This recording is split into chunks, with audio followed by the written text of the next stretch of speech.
안녕하세요. 대기업에서 레저 산업을 담당하고 있는 담당 멘토 김기동입니다. 이번 시간에 같이 살펴볼 기업은 삼천리 자전거인데요.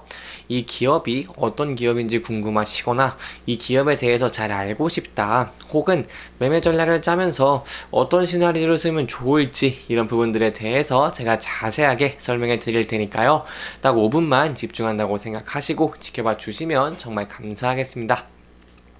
이렇게 영상을 시작하기에 앞서서 좋아요와 구독 눌러주시면 저한테 정말 큰 힘이 되니까요. 한 번씩만 부탁드리겠습니다.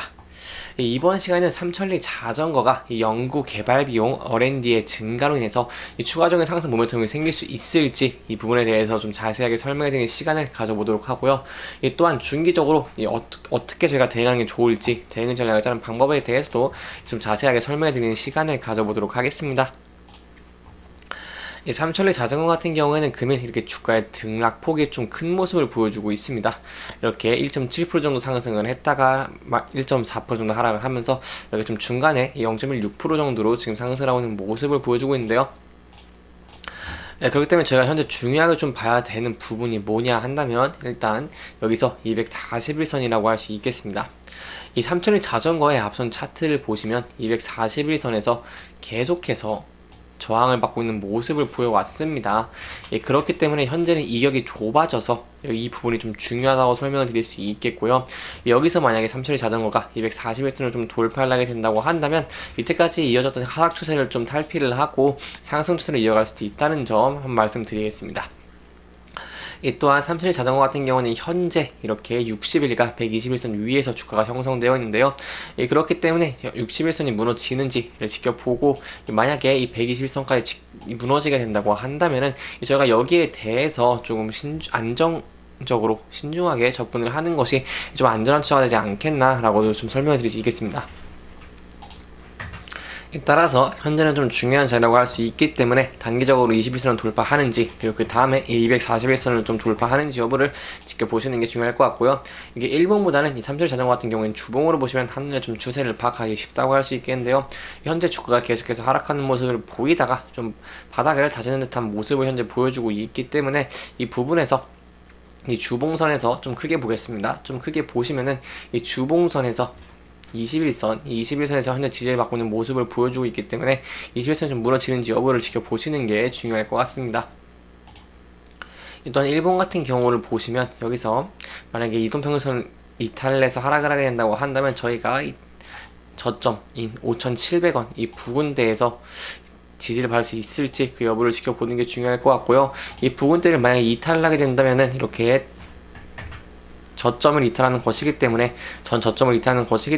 여기에 대해서는 저희가 좀 신중하게 접근하시는 게 좀 좋겠다고 설명을 드릴 수 있겠습니다. 이렇게 좀 기술적인 분석에 대해서 설명을 드렸는데요. 그렇다면 저희가 앞으로 궁금한 부분은 바로 그거겠죠. 그렇다면 주가가 어떻게 하면 상승할 수 있을까? 어떻게 하면 상승할 동력을 얻을 수 있을까인데, 여기에 대해서는 제가 이 연구 개발과 좀 엮어서 설명을 드리도록 하겠습니다. 여기 보시면 이 삼천리 자전거가 이 R&D 투자를 다시 늘릴지 그 여부를 시장에서 좀 주목을 하고 있는데요. 여기에 대해 좀 세부적으로 설명해 드리도록 하겠습니다. 이 삼천리 자전거가 지속 성장을 위해서는 이 연구 개발을 늘려야 합니다. 이 전기 자전거, 그리고 전기 자전거 등 이런 고부가치 제품의 수요가 꾸준하게 늘고 있는 만큼 이 R&D를 통해서 차별화된 기술을 확보를 해야지 경쟁력을 좀 유지를 할 수 있습니다.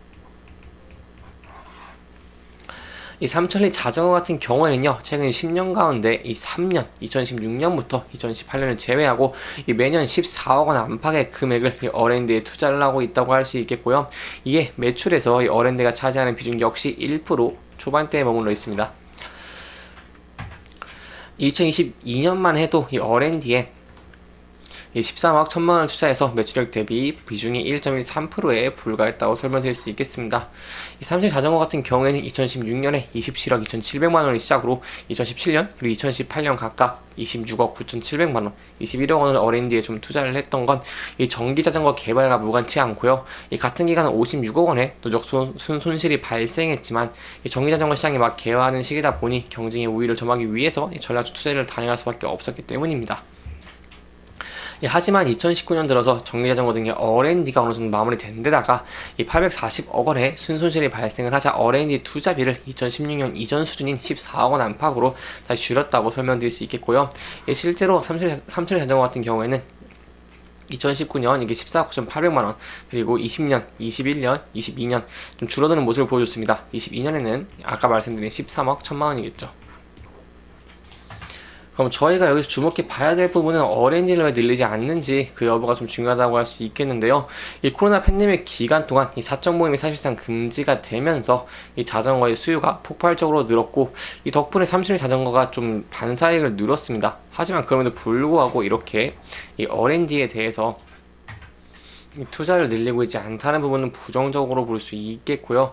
그럴 때 만약에 이 삼성의 자전거가 연구개발에 대한 비용을 좀 증가를 하게 된다면 거기에 대해서 저희가 이런 신성장 동력 확보로 인해서 이 주가가 추세가 좀 전환될 수 있다는 점, 이 부분을 좀 기억해 주시면 좋을 것 같습니다.